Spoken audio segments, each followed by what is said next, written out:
The CNBC app. Global market news in one place. Customizable sections and personalized alerts. Stocks tracking, interactive charts and market insights all in your hands. Stay connected. Stay informed. Download the CNBC app today. Good morning and a warm welcome to Squawk Box. I'm Juliana Tattlebaum with Carolyn Roth. These are your headlines.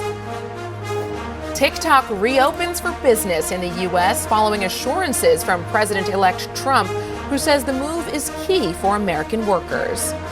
Frankly, we have no choice. We have to save it. A lot of jobs.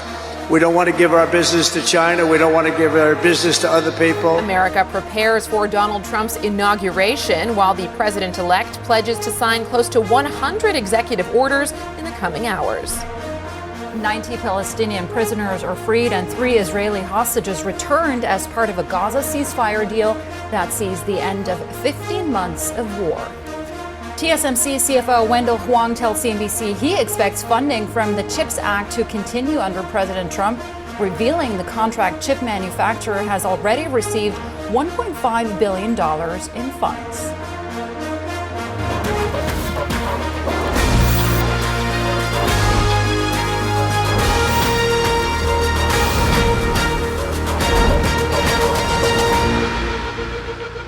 Well, good morning. Good morning, Carolyn. It's so wonderful to be here with you. Good morning, Juliana. Welcome back. You've had a very important, the most important job in the world over the last year or so.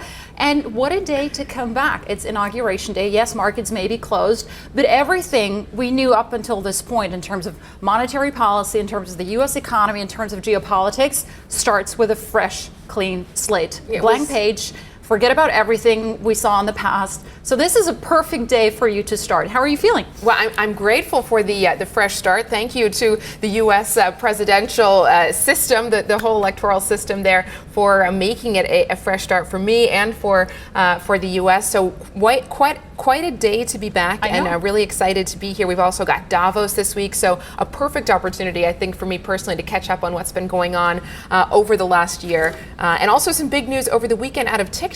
So no shortage of topics for us to dive into this morning, and let's get right to it. TikTok has restored its services in the U.S. after the company said it had received assurances from President-elect Donald Trump, who said he will issue an executive order to delay a federal ban of the app.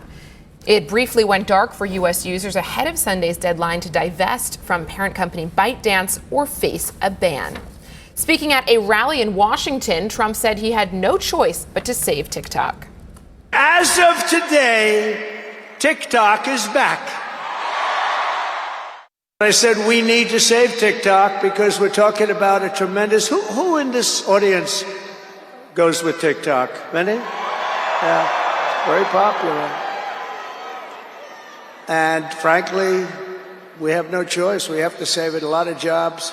We don't want to give our business to China. We don't want to give our business to other people.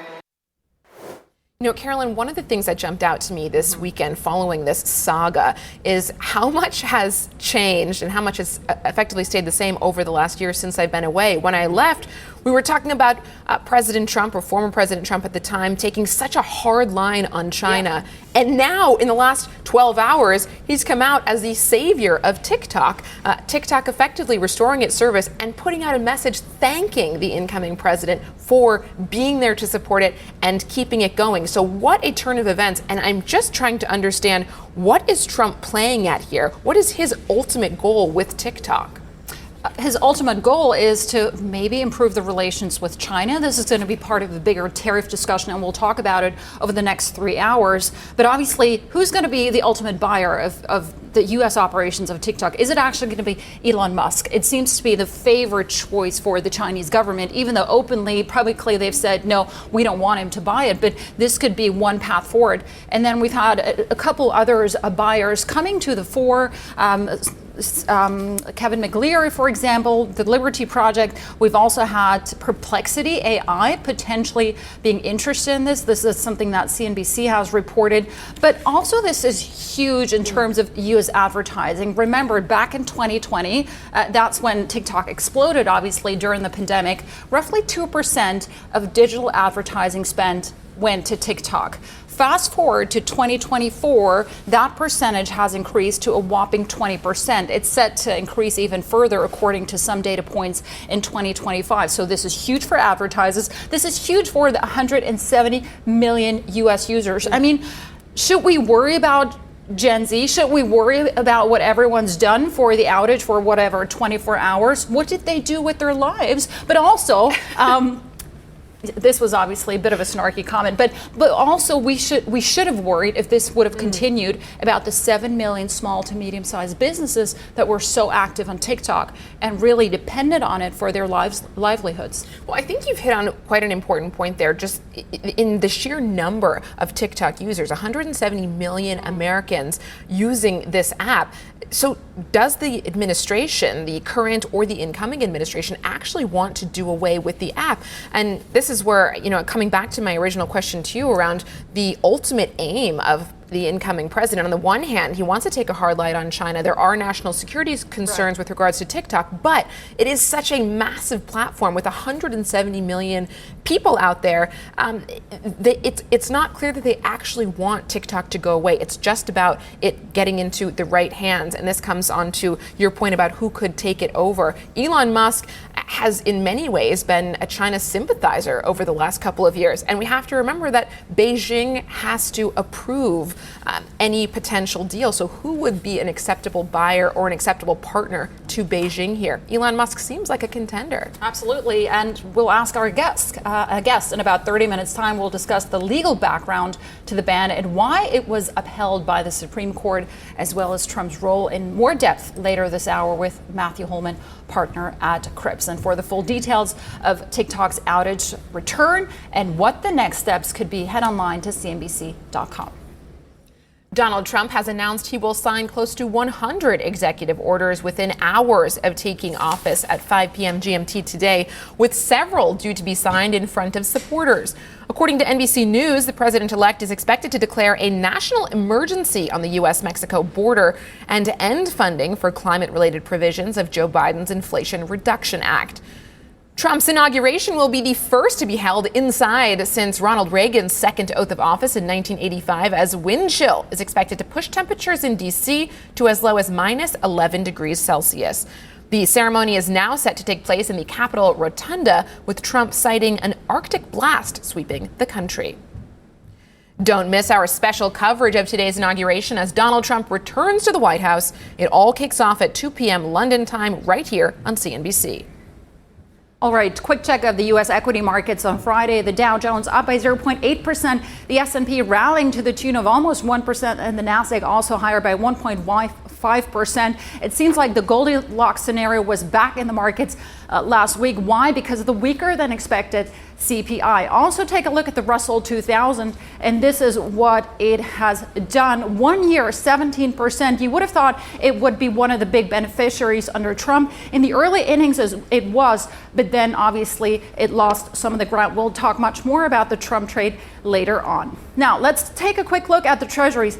On the back of the weaker than expected CPI, we also saw treasury yields coming down rapidly, 15 basis points. That was the decline that we saw last week, and that obviously also propelled U.S. equities higher, the posting its first weekly gain of the year. Currently, when it comes to the long end of the curve, the 10-year treasury yield, which had been on the steady march towards 5%, currently sitting at 4.62%.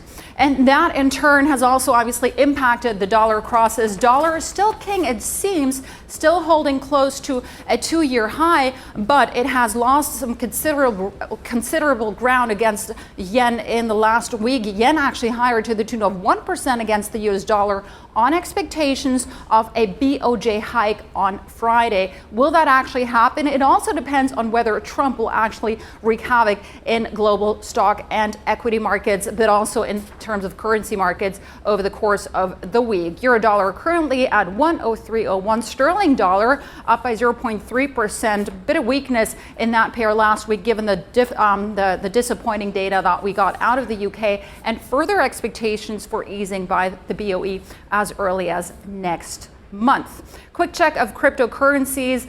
once again, one of the stellar outperformers since Trump has been elected in the month of November. Bitcoin has rallied to the tune of 40% since then. Bitcoin this morning just above that 100 handle, 102, 212. Quick check of Asian markets as well, and we're seeing the Nikkei 225 powering ahead of that BOJ decision later on this week, up by a little bit more than 1%. The Hang Seng actually leading the gainers across Asia, up by more than 2%, and the Shanghai Comp also up by 0.3%.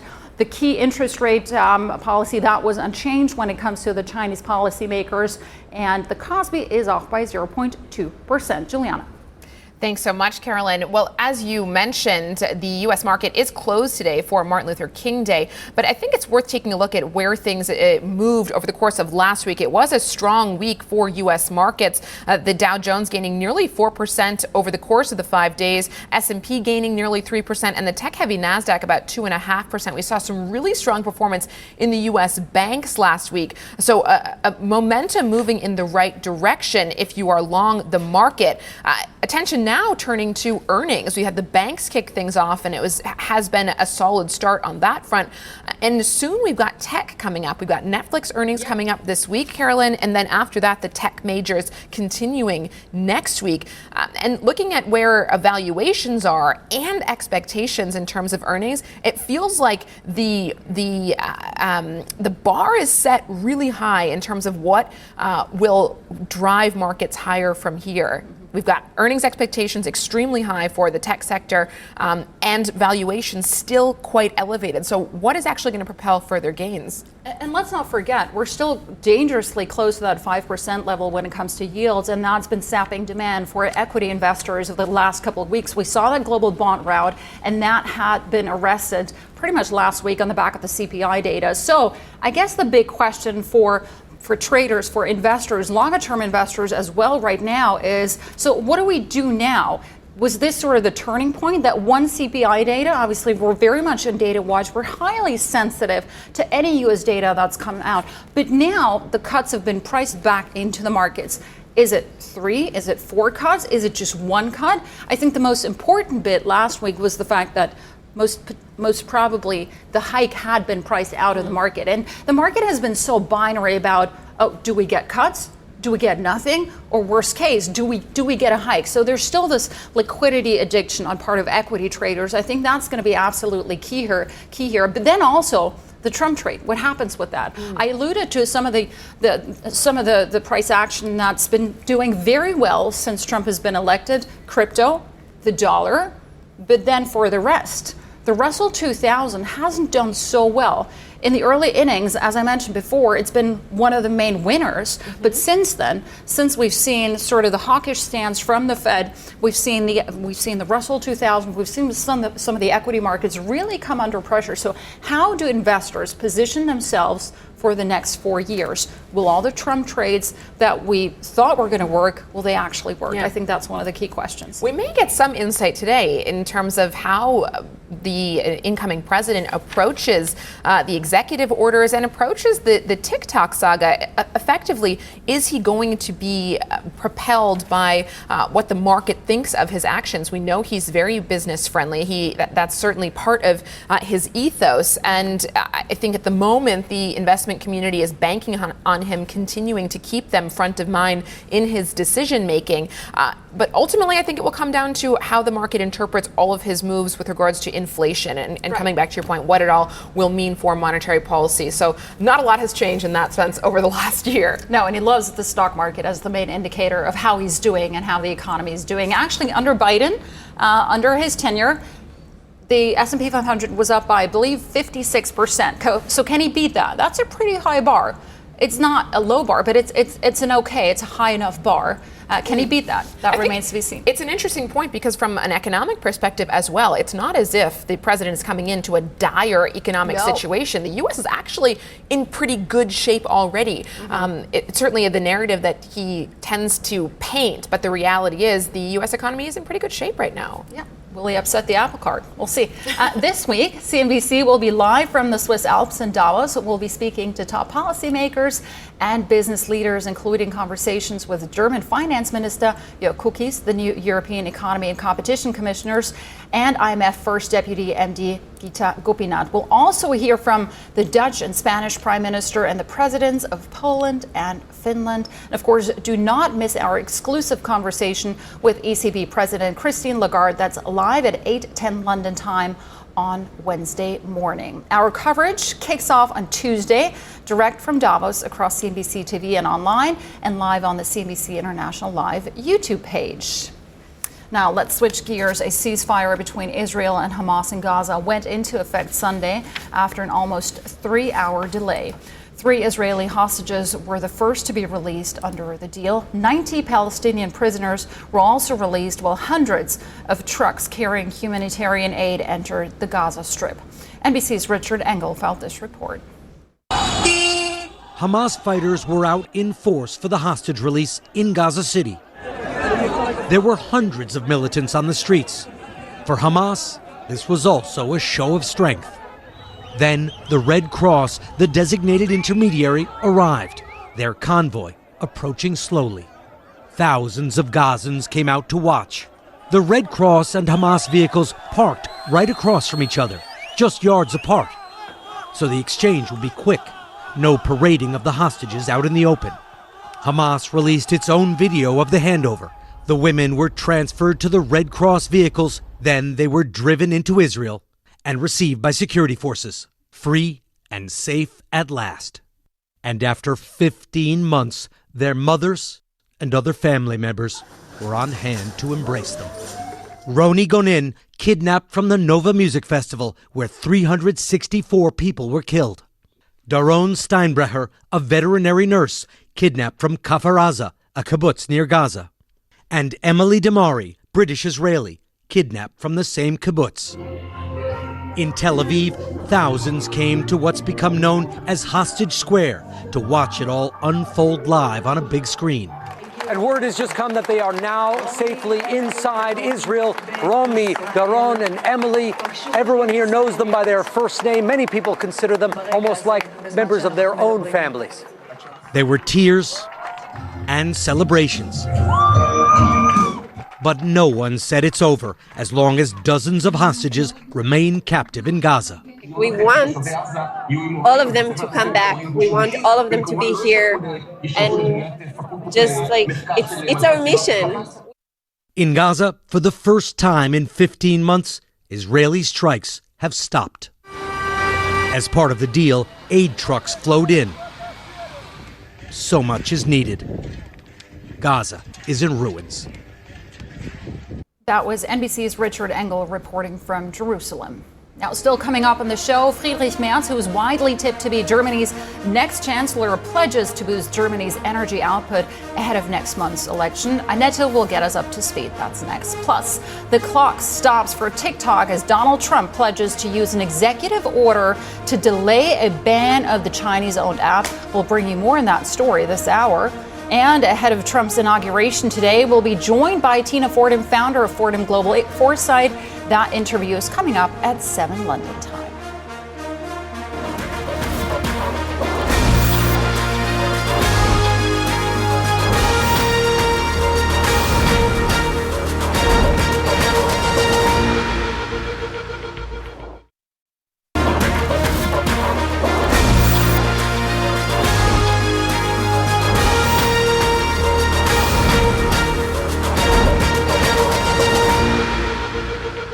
Welcome back to the program. The IMF raised its 2025 UK growth forecast by 10 basis points to 1.6% on Friday, putting the country in third place among G7 economies behind the US and Canada.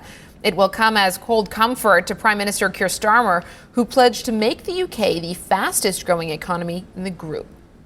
Meanwhile, Chancellor of the Exchequer Rachel Reeves is seeking to reassure investors at this week's World Economic Forum in Davos after lackluster economic data and a bruising week for gilts. Sylvia will discuss what's next for the UK economy with the City of London Corporation's Chris Hayward today at 9:15 GMT. Don't miss that conversation coming up on Street Signs. Santander is reportedly considering exiting the UK market. That's according to the Financial Times, which says the lender is exploring a number of strategic options and wants to focus on other growth areas such as the US. In October, the bank announced a round of job cuts in its UK division. Elsewhere in the banking sector, Commerce Bank is reportedly looking at cutting thousands of roles as CEO Bettina Orlopp looks to boost profitability and shareholder returns. That's according to the Financial Times. It comes in the wake of recent advances from UniCredit boss Andrea Orcel. The Italian lender owns an effective stake of 28% in its German rival and made no secret of its takeover ambitions. In a statement to CNBC, Commerzbank said it would offer a comprehensive update to its strategy at its Capital Markets Day coming up in February, adding, quote, increasing competitiveness remains an ongoing business task. Meantime, Friedrich Merz, the man widely tipped to be Germany's next chancellor, is vowing to expand the country's energy reach by building up to 50 new gas-fired power plants if his Christian Democratic Party wins next month's election. Speaking to local media over the weekend, Merz said new plans needed to be connected to the grid immediately. Let's get out to Annette in just a moment. Friedrich Merz, he of course is widely tipped to be the next chancellor. The CDU is in the lead. All the other parties, including the Green Party, the Social Democrats, they're vying to remain part of the government. What are the options here, Annette? Well, there are two options, actually, potentially at least. They could go together with the Greens, or we see another grand coalition. The latter is actually probably the higher likely, because the CSU, the Bavarian sister party of the CDU, is very openly opposing any coalition with the Greens. So, but still, everything is wide open. 28% of Germans, according to recent polls, are saying that they are not decided who they're going to vote for. And it seems that it's a given that the CDU will be the strongest party, but the key will be how to form a coalition, how to have a majority in parliament. Of course, it's still early days to discuss that, but we're seeing sort of some movement also in the attractivity of certain parties. The Greens are still falling back. They are sort of having the legacy of this 3-year government, which has been highly unpopular. I spoke with a representative from the Greens. She's a lawmaker in Parliament, and with that also responsible for the actions taken in the last 3 years about energy policy and the way forward, what they would actually sign up to as well if they were in government again, the Green Party. So Deborah Düring, perhaps we listen in on what she had to say about energy politics. I would say that in energy policy in particular, the Greens have always been the party that clearly pointed out that a one-sided dependence on Russia is extremely dangerous. And that is why we have always fought to prioritise the expansion of renewable energies. This is exactly what we have achieved over the last 3 years. Renewable energy has gone through the roof in Germany, and that's not only relevant for Germany's industrial base, it's also hugely relevant for Germany's independence, and I think that's exactly what we need to continue to drive forward. The German corporates, especially those who need a lot of energies, are complaining about the high energy prices in the country, and in other countries we see a new focus on nuclear energy. Is that anything you would support as well, given that it could actually be a transitionary way of creating cheap energy? I think it's time we stop talking about transitionary energy and started talking about how we can make energy truly independent in the long term. Our way to achieve this is through a massive expansion of renewable energies. This is exactly what Robert Habeck has been working on successfully for the last 3 years. And to be honest, I think the question of nuclear energy is a bit dubious, because if we look at France, for example, we can see that the energy infrastructure there is coming to a partial standstill in relation to nuclear energy, because there's not enough water to cool the towers sufficiently, which in the end is due to the climate crisis. To be honest, I don't think it is a sustainable source of energy. It sounds more like a backward-facing source of energy to me. So it's a very interesting election. Normally, one could argue that never the topic of the economy has actually decided elections in Germany. But given that the German economy is in such a bad state, and that we also see a rise in unemployment figures, slowly, but it's creeping up. That could be different this time around. Of course, the industry associations, they're all endorsing Friedrich Merz's CDU because they are pledging to actually do something positive for corporates by slashing taxes, for example. But again, the key question is who's going to be the coalition partner and whether this partner then is willing to go that way as well. Because clearly with the Greens, it will be difficult to reinstall certain, for example, nuclear energy and also the future generation of nuclear energy plants. With the Social Democrats, it might be tough to actually slash corporate taxes. They would rather go in favor of increasing social spending. So I guess whatever this government will look like, it will be difficult to enact real business-friendly policies going forward, Carolyn. Annette, let's leave politics aside for a moment here. I want to take you back to the Commerzbank story, which is absolutely fascinating. This drive towards profitability, towards more efficiency. You could argue this was long overdue anyways at Commerzbank. But is this enough to deter Andrea Ocel?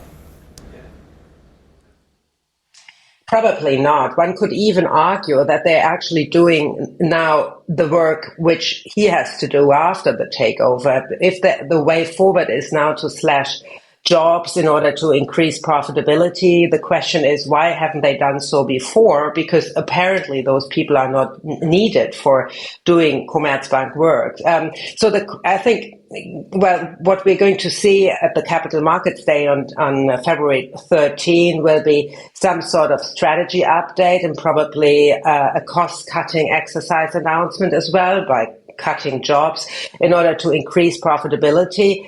It's a kind of a last-ditch effort, most likely, to convince shareholders that the share price actually can be as high as with Andrea Ocel's offer.